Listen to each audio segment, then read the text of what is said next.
The weather may be cooling down, but the deals are heating up during the Red Hot Sale event at Omaha Steaks. Save 50% site-wide on legendary steaks, beefy burgers, cozy comfort meals, and more. Plus, get an extra $35 off with code HOTSALE when you shop omahasteaks.com today. From tailgating essentials to everyday family favorites, the Red Hot Sale event is your chance to save big on everything you need to serve up fabulous fall flavor. USDA-certified tender steaks, plump and juicy air-chilled chicken, easy appetizers, and even cozy comfort meals for those busy weeknights. And every bite is backed by their 100% satisfaction guarantee.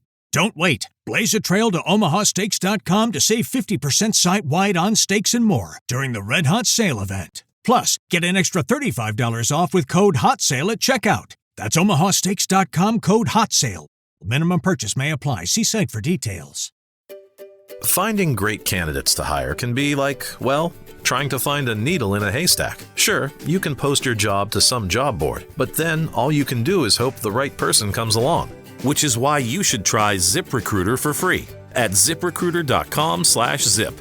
ZipRecruiter doesn't depend on candidates finding you. It finds them for you. Its powerful technology identifies people with the right experience and actively invites them to apply to your job. You get qualified candidates fast. So while other companies might deliver a lot of hay, ZipRecruiter finds you what you're looking for.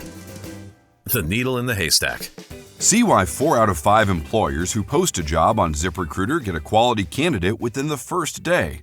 ZipRecruiter, the smartest way to hire. And right now, you can try ZipRecruiter for free. That's right, free at ziprecruiter.com/zip. That's ziprecruiter.com/zip. ziprecruiter.com/zip.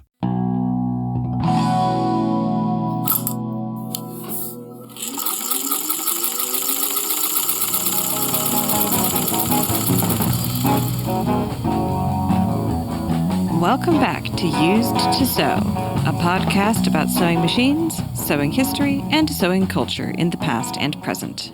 I am your producer and co-host Aradia, daughter of your main host, T.R. Kelly, who is here today to talk to you about needles, those tiny slivers of metal at the heart of all sewing action. This episode's purpose is to explore the origins of needles, their role in the creation of sewing machines, the types of needles that exist today to deal with all the strange materials we have for fabric now, and how to be a responsible needle consumer.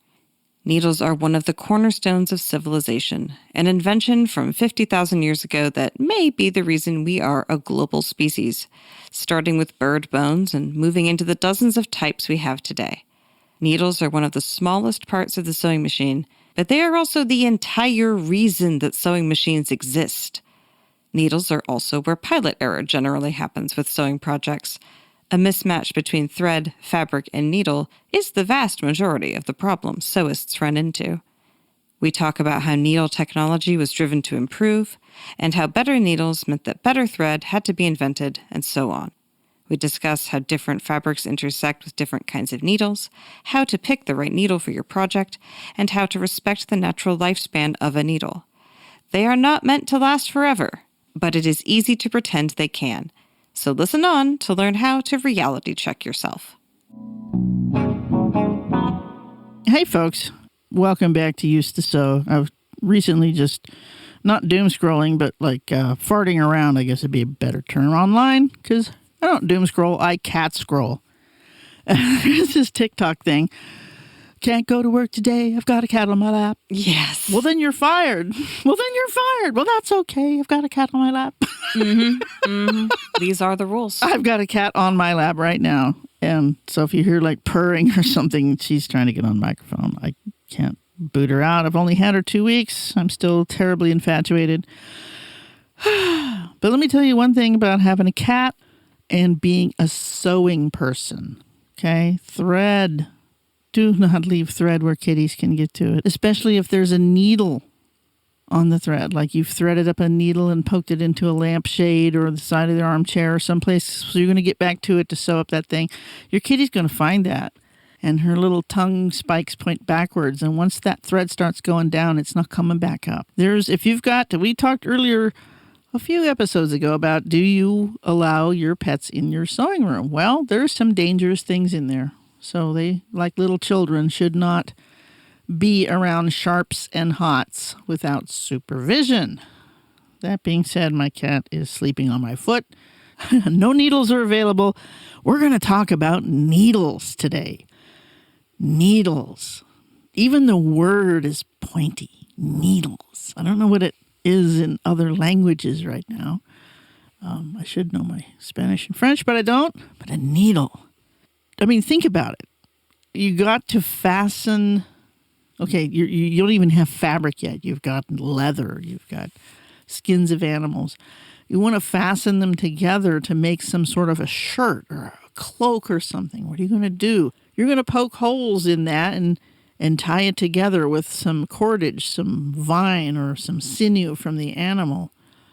And that's going to work okay, but then you're going to go like, well, I want a longer seam. Well, why not just poke a long series of holes in and then thread your cordage through? That developed into, let's poke a hole in the thing that we're poking holes with and stick the cordage through that hole and then pull the whole thing through. Now you've got a needle. There's a great section of the Clan of the Cave Bear series that describes the development of needles, because that's, one of the main themes of those books is how Ayla single-handedly invented everything. Yes. That's a major through line. And the needle section takes a long time. It's a lot of work to both come up with describing the problem in a way that can be solved and then manufacturing. Because, like, first you have to comprehend, because, like, right, they're trying to poke sinew through the hole, but it's difficult. Like, making the hole is whatever, but getting the sinew through the hole is a pain in the ass and takes forever. Yeah. So then you have to think of, well, what if there was a way to, like, more getting the problem articulated? Yeah. And then you have to drill a hole in a bone needle that you can get the sinew through without breaking it. Like, it's a really long process. It's huge. I mean, granted, this is fiction, but, like, it, masterfully articulates that. It does. And that's the kind of fiction that it's like, hey, people are going to learn stuff if I put it in story form. Yeah. There's a lot of, like, James Michener's books are like that. I'm going to learn American history because I'm invested in the character here. Absolutely right. And this just kind of goes back to anthropologists. A lot of times they're looking for things like weapons and stuff. And needles were one of the cornerstones of civilization. I'm going to read from the West Virginia University Extension agent here. Needles, where it all started. The first known use of an eyed sewing needle, so a needle with a hole in it, the style we're familiar with, dates back 50,000 years. Wow. Needle was made of bird bone, measured 2.75 inches, and is from Siberia. Needle size and purpose varied by region, textile, needle material used, and the purpose of the garment. The evolution of the sewing needle has led some anthropologists to believe that this small tool may be responsible for early humans' ability to travel long distances, endure harsh climates, and settle the rest of the world. With the ability to manipulate metal to make needles, now they jump ahead here, because bones, it was all about bones. But as people went through, first it was bones, because bones are flexible, available, and mouse ribs are often used, bird bones, shin bones. Bone needles are pretty cool, but you can't make them really fine. And also, there isn't a lot of super fine cordage. I mean, that's tough. So when metal came along, that really changed sewing needles. This particular article doesn't go into that. He's going right to sewing machine needles, which is what we'll go for since we're into sewing machines. So hand needles is a whole nother rabbit hole I can't really go down right now. But metal technology and mass production really impacted needles. Not only did more people have access to needles for hand sewing, but because of the increased durability and abundance of metal sewing needles, machines could be invented to use metal needles at far greater speeds than human hands. So what we're seeing here is that a metal needle had to be invented first. before there could be any sort of machine, right? Because it's got to be tough, precise. You know, you not a bird bone is probably not going to be able to go very fast. And they're not very standardized in the same way that like making. Yeah. No, I can see where. Why would you make a sewing machine if you don't have a reliable sewing needle? That the chicken and the egg is very clear in this case. Yeah. So the perfection of the hand sewing needle had to come before even the idea of a sewing machine, right? In 1775, the first successful working sewing machine was made. The sewing needle used was double-pointed with an eye at one end.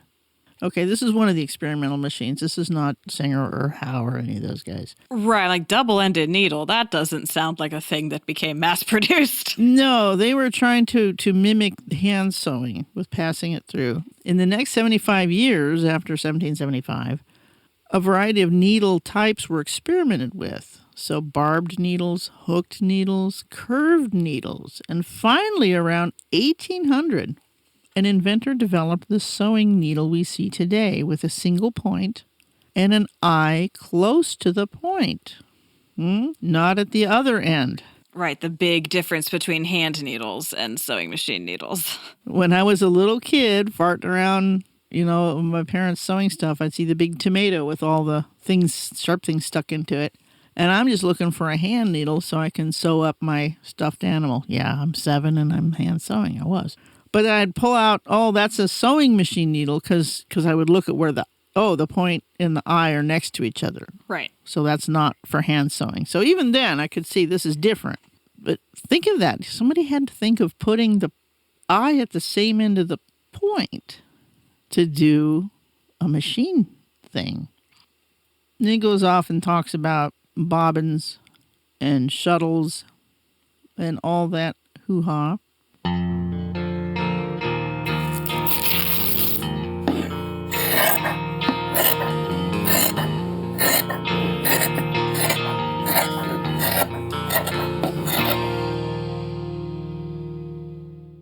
Okay, we've got sewing machines. So a sewing machine manufacturer, okay, who's going to make my needles?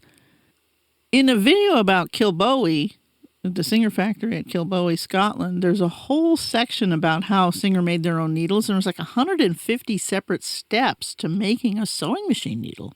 This is one of the most precise, fiddly little parts of a sewing machine. Now, I'm just going to quit reading here. I'm just going to go off with what I know, what I've seen.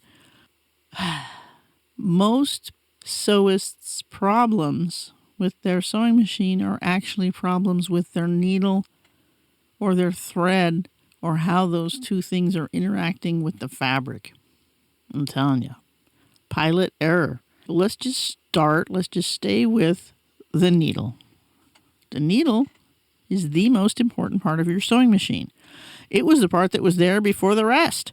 The needle. Literally, yeah. The machine was built to support the needle. That's the whole reason the machine exists, is for that needle. Exactly. When I was bored one summer sitting at my desk at House of Fabric's Stupid Store, I drew a cartoon, and it was a beautiful cartoon, and I wrote in a really nice sales font, "New, improved sewing machine, all metal construction, unlimited stitches.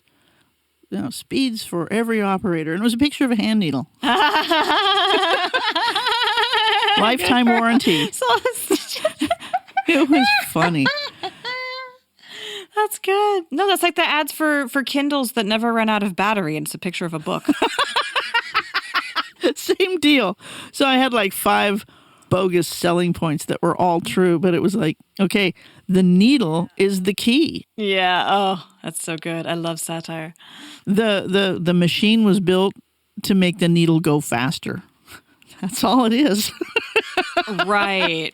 To reduce the fiddly finger arthritis, stabbing, all of that. But it's just to make that action happen faster than ever before. So Singer, in 1851, Isaac Singer, to show how fast he could make the needle go, set up competitions between his machine, now this is 1851, this is his first machine, and the fastest seamstresses in a town. And they would sit down, and Each would have a cutout pattern for a man's shirt, 1, 2, 3, go. And it would take 1 hour on Singer's machine, 15 hours with the fastest hand stitcher. There's just no arguing with that kind of efficiency. You just can't. And this is even his first clunky machine, which performed 250 stitches a minute. To return to our last week's episode about our experiences in sewing as kids, to return to my experience as a Waldorf kid, part of the magic of doing the sewing machine with electricity at the end of that 8-year education was that we really in our bones felt that efficiency, right? We had spent years building up from the slowest possible means of putting thread together all the way to an electric sewing machine. And so as we escalate up those steps, right, you learn more and more appreciation for all the inventions along the way. And you get to an electric sewing machine, and you're like, this is God powers compared to what I was doing 2 years ago. I literally am God now. That is really good insight. I hadn't thought of that, but the progression of technology. As the child grows, they move through cultural, what have we learned? You know, like you said, you started off with just finger knitting, right? That's like an early Neolithic type skill. You know? Right. Yeah. Right, just your fingers. And then by 5th grade, we've got 4 double-ended knitting needles. And then by 8th grade, there's a sewing machine with a light, you know? I mean, an electric. We didn't even do treadles. I wish we'd done treadles, honestly, but whatever. Oh, there was one. There was one there. There was a Singer Lotus 66, and I got it running, but they thought it would be too confusing. But it was out in the hall. So the needle, make it go fast. Okay, then what? Okay, the whole thing about fast is more. We're adding more. We're adding fast so we can have more clothes, right? So that's a really good point about Waldorf. You guys sewed by hand, crafted by hand, got the feel of that, and then you went fast. Not somebody who started on a sewing machine and now is trying to hand sew. Right. Yeah. I think that's who Bernadette Banner is speaking to a lot of times. You know, people like me who thought we had to have an industrial press and a serger and all these things. Like, how many clothes are you going to make? You know, can we just lose the assumption of more? Make the needle go fast. Okay, so we can't be purist about this. We want to get our costume finished. I don't have the spiritual purity to sit there and hand sew with linen thread I spun myself from flax plants in my organic garden. Okay, you might be able to do that. I can't. I want my needle to go fast. Whether I'm pumping it with my feet, okay, treadle, that's cool. I'm still using my body. I'm just having a little mechanical advantage. Don't even need no electricity. So, if your needle's going to go fast and your machine is going fast, the faster you go. Now, this is true with any type of machinery, any type of anything, birds even. The faster you go, the more precise all those little parts have to be. A hummingbird versus an albatross, or maybe not an albatross, but a turkey buzzard. Sure. I mean, we're talking tiny clearances. Versus big old soaring. So the faster we want this needle to go, the more precise this needle is going to have to be. We can't just have a piece of wire and poke a hole in the end and sharpen it up and call that good, because it's going to skip stitches. So starting off now, I know there's a lot of like metallurgy and weird smithcraft involved, but needle steel is incredible. Now, as someone who has broken a whole lot of needles, the weird thing is they usually don't break at the eye. You would think there's this hole poked through there and these tiny little things coming down, but my needles always seem to break up where the flat part, the shank up in there.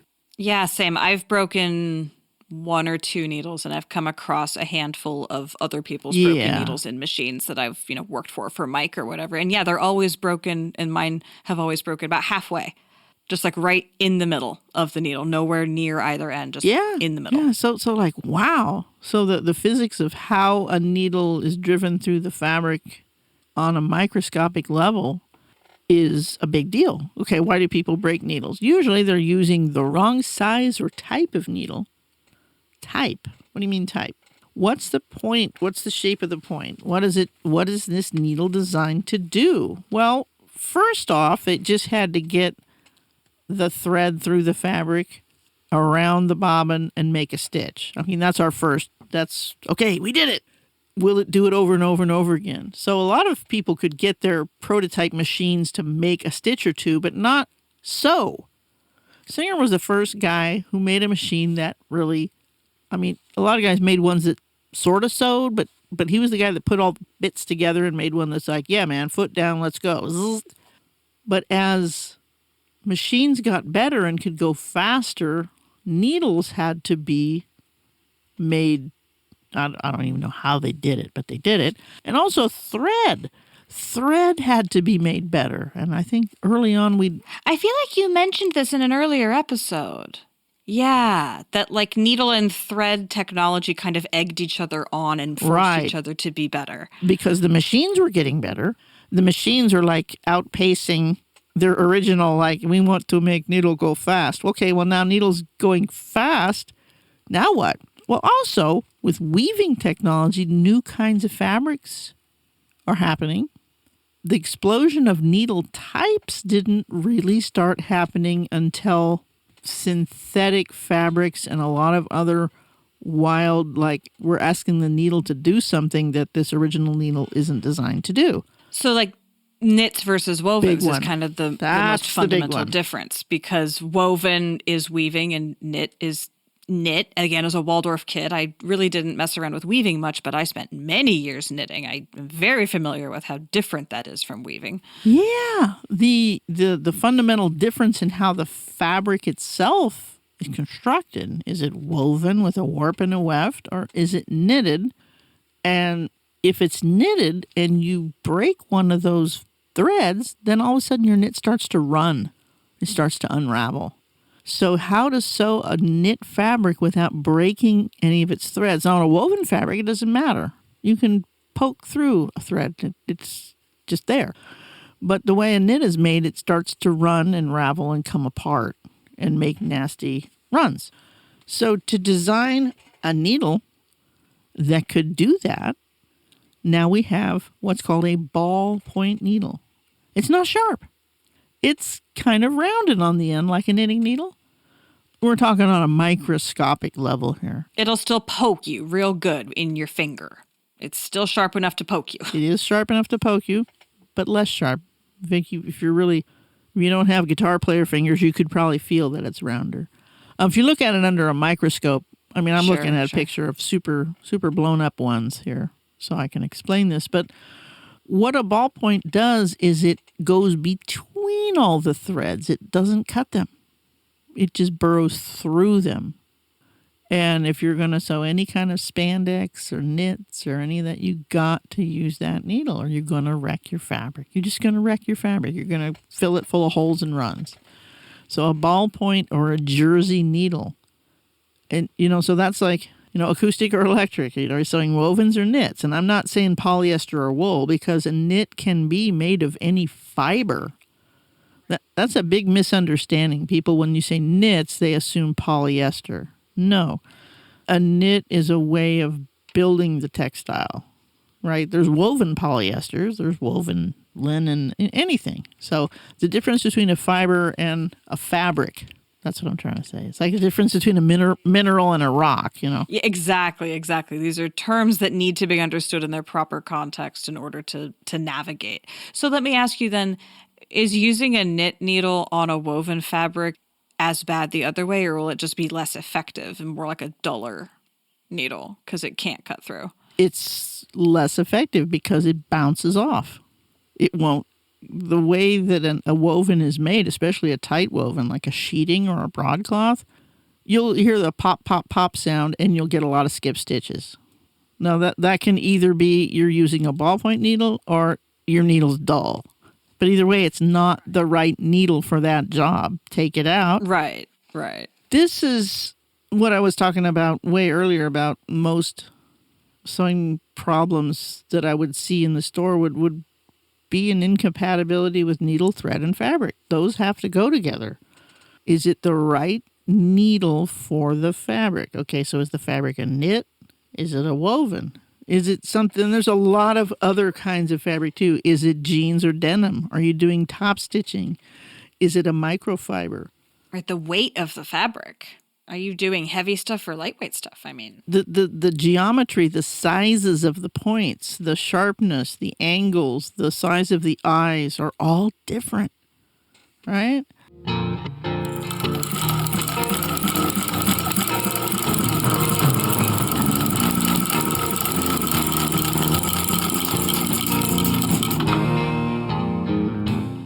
So matching the needle type to the fabric, and then, my God, don't cheap out on needles.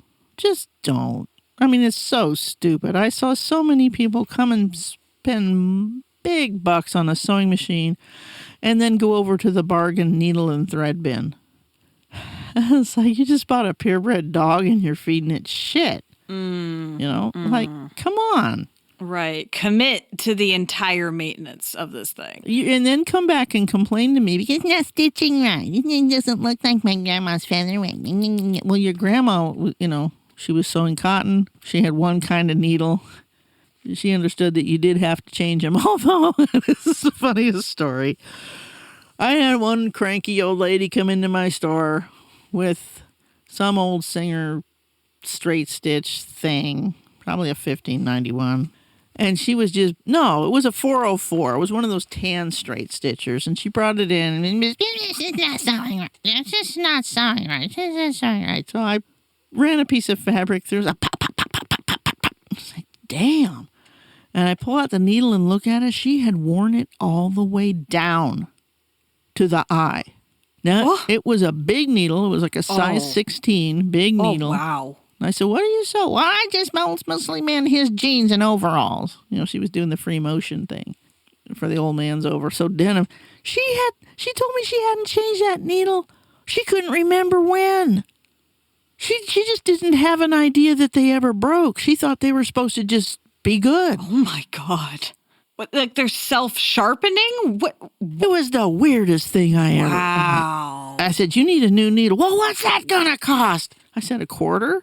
Oh, well, why did it break? I said, this is something that wears out as you sew. You shouldn't sew. It's a disposable part. Like, for a huge project with a lot of top stitching and this and that. And I'm not rich, but if a needle's, you can hear when they're going pop, pop, pop, pop, pop, and they're going through and making little micro chips on the fabric. Throw it away. Get yourself a prescription bottle, punch a hole in the lid, write dead sharps on it, and just throw them all in there. It's false economy to try to sharpen or straighten needles. I'm serious. If you're listening to us on a computer, you can buy good needles. End of topic. So, and then with needles goes thread. Don't use cheap thread. I've said this in probably 15 out of 18, 20, how many doctors recommend use good thread. Don't 10 for $1, 100% polyester, hold it up to the light. Now, used thread can be beautiful. I use a lot of vintage thread. It was made better. It has really cool colors, but you got to test it because some of the cotton stuff is rotten. And the way you do that is you hold it up, hold a piece, give it a good tug, yank, yank, yank. If it breaks, you can still use it for basting. It probably won't work good in your machine. Feed your machine good thread. I have a catalog here. We're going to put a link in the show notes. It has every type of needle you could ever want. And there's big pictures of why you need each one. And then they have them for industrial and home machines. Now I'm going to tell you 3 brand names. Oregon, Schmetz, and Groz-Beckert. That's from Germany. Don't buy anything else. Just don't. Don't buy Singer. Don't buy store brand. Don't, Oregon or Schmetz or Groz-Beckert if you've got some weird machine like I do. This is the WAWAK, W-A-W-A-K, WAWAK Sewing Source Book. They'll send it to you for free. It's huge. It's a good old-fashioned catalog. It's got everything except fabric. It's got rulers. It's got machine parts. It's got needles. It's got just a huge, huge, huge section on thread. And when I was a kid, I used to read catalogs just to learn stuff. And this is a great catalog for that. Like I said, they'll send it to you for free. It's no big deal. They've been in business since, 1904 or something? They know what they're doing. So order this catalog. Order this catalog and learn about thread. And don't buy thread in big sale bins. Do keep an eye out at thrift stores. A lot of times there's really good brands of thread for like a dime a spool, a quarter a spool. When you're talking $3 or $4 in the store and you can buy one that's barely had one bobbin spun off of it. Yeah. And as always, don't buy stuff in colors that you just don't like. Yeah, for sure. Colors of, fabric, threads, whatever it is. Don't say, I could use that, even though I don't like it. No, if you're not in love with it and obsessed with it, don't buy it. Especially your needles. And needles, you got to be safe. Sharps and hots. Needles are sharps. Needles can hide all kinds of silly places, like in your carpets. I recommend don't have carpets in your sewing room. Yeah, I have a carpeted sewing room and it gives me so much stress. I need to replace the flooring in there. Like, my husband basically won't go in there unless he's wearing shoes, just on sheer principle. I'm like, I can account for every one that I've ever dropped. He's like, that's nice. I will still be wearing shoes when I go in there. Like, yeah, fair enough. My cousin Kurt stepped on a needle when he was 9. At my Aunt Phyllis's house, Kurt screams. He's got this needle jammed in his knee. He was like scooting across the floor or something, and it's jammed under his kneecap and it's broken off. Oh, and it's like, for shit's sake! And it was a sewing. I'm pretty sure it was either mine or my cousin Kim's, because we were always sitting around sewing cosplay stuff, and he had to go to the emergency room. Yeah. Ugh. So needles, if you break a needle on your sewing machine, kids, do not stop until you have found all the pieces. A lot of times they will get down into machine bits around the hook and cause damage. So don't run your machine until you've counted for all the pieces. And here's something that I always do when I sew is I wear glasses. Safety glass. If you don't wear just regular glasses, wear some safety glasses, because broken needles and pins go so fast. And I have seen a few injuries to people's eyes from broken needles when I worked in commercial sewing.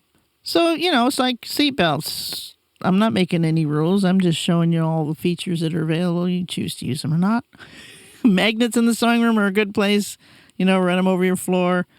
I always use pins that have the bright colored big tops on them. I don't use the little straight pins that you can't see. I just, no. And when I buy an old machine and the drawers are full of those, I would bang those out and throw them away. They're dangerous.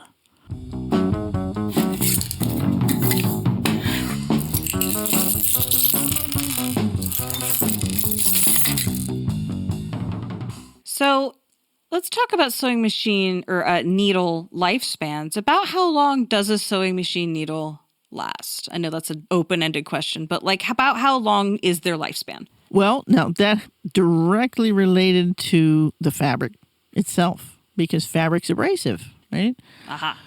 Synthetic fabrics are way more abrasive than natural fabrics. If you're sewing really bizarre kinds of things, you might want to check, but there's no hard and fast answer. When I was working at the sewing store and people would say that, I would say one full project, Mrs. Customer, a shirt, a blouse, a pair of pants, from start to finish, I would say one needle per project. Now, isn't that, you're paying 25% or 25 cents for one needle when you've just spent, $8 a yard for all this fabric. So you put it to them like that and say a needle is a consumable item. Think of it as thread.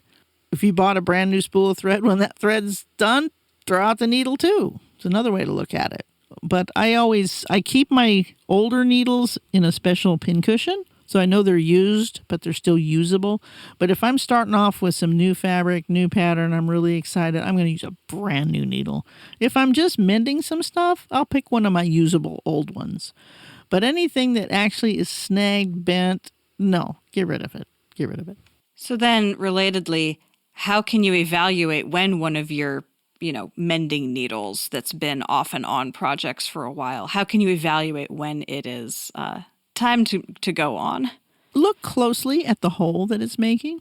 Is it making a nice, neat hole? Is it kind of ragged?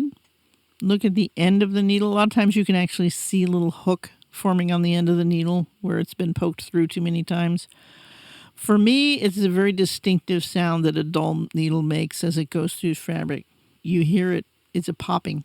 So my tendency to wear headphones with audiobooks while sewing is not serving me in this case. No, make sure your needle's good first. Then go for it. Yeah, okay. And also, anytime you hit something, like a pin or the bottom of a zipper, you're probably toast. Yeah. Or try to go through a really thick seam or try to move the fabric when the needle's still partly in, Don't be chintzy with needles. Please, please, please. Do your machine a favor and always feed the best needles and thread. Fabric, you can sew whatever you want, but put a good needle in first. The fabric is up to your discretion. Yeah, I mean, if I'm mending the bottom of Randy's overalls and I'm doing free motion back and forth darning, I'm going to use the oldest size 14 or 16 I've got and probably throw it away. Sure.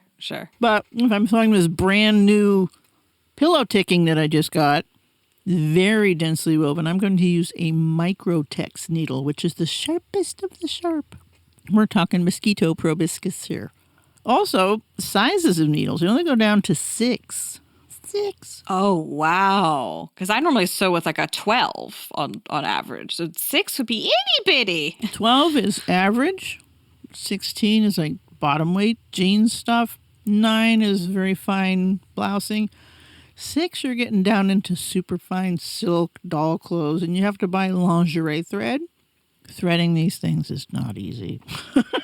Yeah, that's where you really need the little assistant tool thingamajiggies and. Oh yeah, or really good glasses and good light. But again, this is another thing I want to tell you folks. When you're done with a project, take the needle out. Yeah, I need to get better about this. Take the needle out. Put it where you put partly used needles. Don't put it back in the thing with the new ones unless you put it. Some people put them in upside down so they remember, oh, this one's used. My little tomato pincushion I have written the sizes on, so I stick them, wherever they are. But take the needle out. That way, when you sit down to sew again, you're forced to think about what fabric am I sewing. You're not just going to just thread up and go. You have to think, oh, well, I'm sewing T-shirts today. T-shirts are knits. Knits need a ballpoint or a jersey needle. Otherwise, I'm just going to make a bunch of runs that radiate out from the holes. Brand new project. Yeah, this is really important. I want to make sure I use a brand new needle. T-shirts. What size? 12. 12's good. I'm looking at my own needle selection here. A couple of tins full of different sizes and types of Schmetz and Groz-Beckert needles. But I'm still missing a few. I don't have any leather needles right now. I broke my last one when I was working on your, not your thing. I was recently sewing some straps for one of my guitars. Broke the last one. Ah! So here I go to my whack catalog. So yeah, find your own, you got to find a place to buy good needles. And like I said, Schmetz. I think they're still made in Germany. Yeah, Schmetz, I think, is all the needles that I have, but that's also, cast-offs I've acquired from people who had good stocks. I have not actually bought them myself. I just got given a lot by people who had the right things. Let me see. I'm looking at Schmetzies here. Yeah, Schmetz Universals. You have some size 9s here. Oh, mine are, I peeled them all off of the cards, so I can't see where it says made in whatever. Oh, here's some size 9/65. Again, there's the 14 is 90. Yeah, Schmetz will tell you. Size systems, they make no sense, ever. Yeah, but really, the takeaway today, TLDR, use the right needle. Use a good needle. Use the right needle for your machine. Use the right needle for your fabric. Now, vintage machines, we didn't even get into all the different types. Okay, now we're pretty much all home sewing machines all use the same needles. It was not the same. We've talked about a few. We've talked about the Singer swing needle machines that use a 206x13. We've talked about the Davis vertical feed, which uses a very long needle. We got the Wilcox and Gibbs and Singer 24 that use a tiny little short needle. So if you have a vintage machine that uses an odd size needle, you're going to be looking on the internet. You're going to be joining some forums about your machine. Like I said, I've got that 319W that I'm getting ready to work on. I've ordered 3 different bobbin cases to try some modifications so that I can use a standard size needle. We'll be reporting on that in our part 2 of needles. What if my machine uses a weird needle? Then what? Dun, dun, dun, dun. Send us your needle questions. So, not only stay threaded, folks, but stay sharp. We'll see you next time on Used to Sew. And there you have it, an info dump about needles. We covered the history of needles as a concept, the diversity of needle types for modern sewing, how needles are made, and how they break. We learned about a woman who never changed her needle, how to be safe with needles, which brands to buy, and the most common types of pilot error with needles, thread, and fabric mismatches. I had never thought about the introduction of needle sizes. Of course, it had to happen somewhere between bird bones and a size 12 universal Schmetz needle in my sewing cabinet, but thinking about how iterative the interaction is between different kinds of sewing technology is really interesting. You don't need consistent thread until the needles are standardized past the tolerance of the traditional thread, and then that means your sewing machine can aim to sew even faster with better materials. It's amazing how these small things can add up to such seismic changes in the world. There are links in the show notes to our sources as well as the recommended resources for buying needles and thread, and also our email where you can send us your needle questions for an eventual Part 2 follow-up episode of this. Please send us your cool facts or other comments there too. We will return to this topic eventually. As a reminder, we are unofficially sponsored by Stagecoach Road Vintage Sewing Machine, who do repairs and restorations. You can follow us on Facebook and Instagram, and you can support us by sharing the podcast with your friends, and also with money, at patreon.com/used2sew. Thank you for listening to us here at Used to Sew. We always welcome your additions, corrections, and feedback in general. Please reach out to us via email at usedtosew@gmail.com. Used to Sew is a production of Fox and Raven Media. For more podcasts from Fox and Raven Media, visit our website at foxandravenmedia.com.